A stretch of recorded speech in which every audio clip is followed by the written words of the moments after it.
on the 200 TDI, they had automatic light switches in the door pillars to turn your interior light on. You could also override that by having a switch on the dash. Nice. But what about the back door? That was a bad idea. They didn't put it on.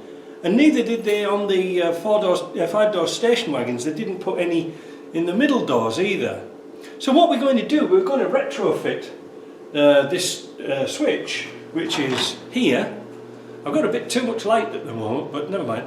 I'm going to fit this switch and the trigger plate when I can see it. Wait a minute, here it is. This is a trigger plate. Alright, this goes onto your door.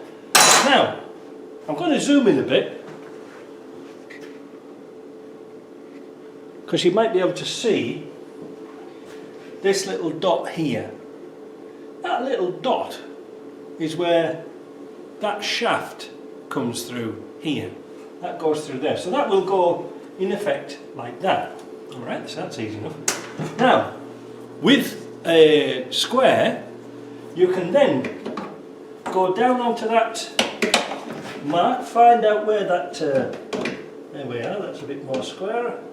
Find out where that square mark is, and I've marked on here with a Sharpie the approximate centre line of that hole over to there. So you sort of just eyeball it up really, because we're going to put the bracket on once we've sort of established this hole here. So we're going to drill this, and then we're going to open the door and we're going to put that little bracket on there like that, and then that will trigger off the door. Alright, so that's easy to do. The system itself works just on a single wire. So there's a wire that's going to be run all the way through the car and joined onto the front light switches as well. And because all it is a trigger that goes to ground here. So this is the switch. This is where you put your connector on. But you can see there's a brass or a copper rod in there, and that touches the ground screw here. So when your door is open like that,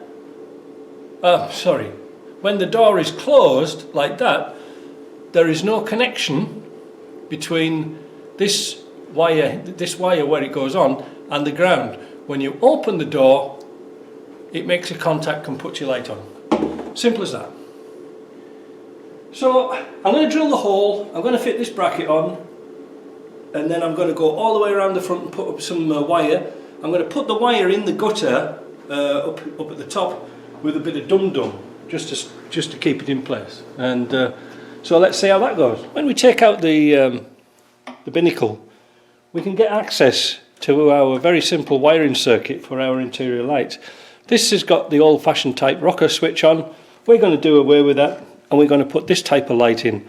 Found on Disco 1s, Disco 2s, Defenders, kind of common, and is going to look a little bit more moderner than the old glass light with the chrome surround. But we need to get an extra wire up to the top, and this is what we've done.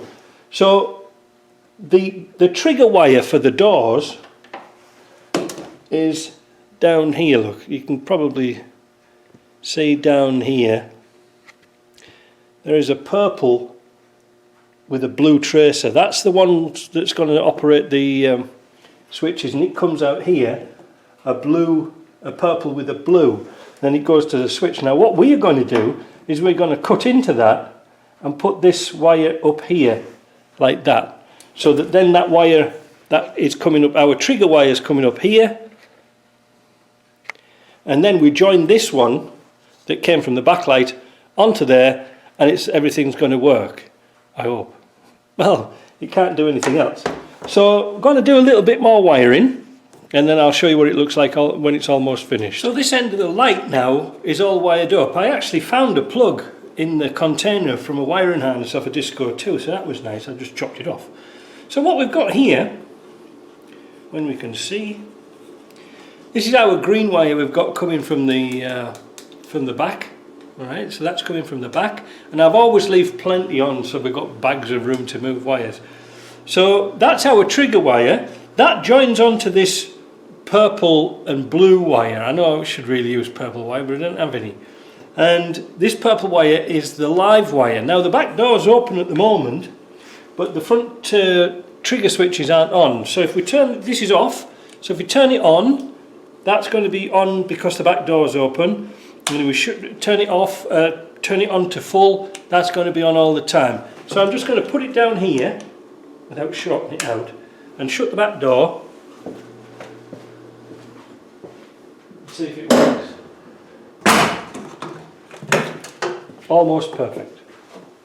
So there you go.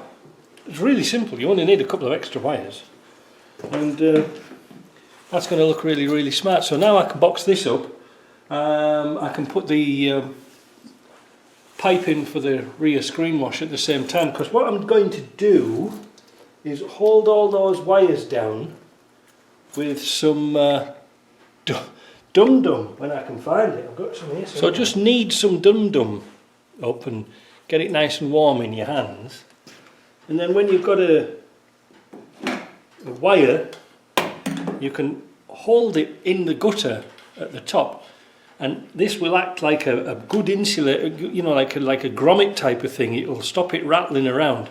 Don't be afraid to use, you know, quite a bit. So that's putting an extra light in. Now naturally, if you want, I've just pulled this wire down here. This is the trigger wire that goes to the back door. If you wanted to, all you've got to do, if you've got a 5-door station wagon, is join this wire onto the switch that goes into your door pillar. That's it. You just do the same at the other side. Just make sure they line up. Whoops. You can see over there where the trigger is now. I hope you can see that. Just about there. And then everything's going to work out nice. So that's it. Brought us up to lunchtime quite conveniently. Anyway, I hope you enjoyed that and learnt a little bit. And boxing up time.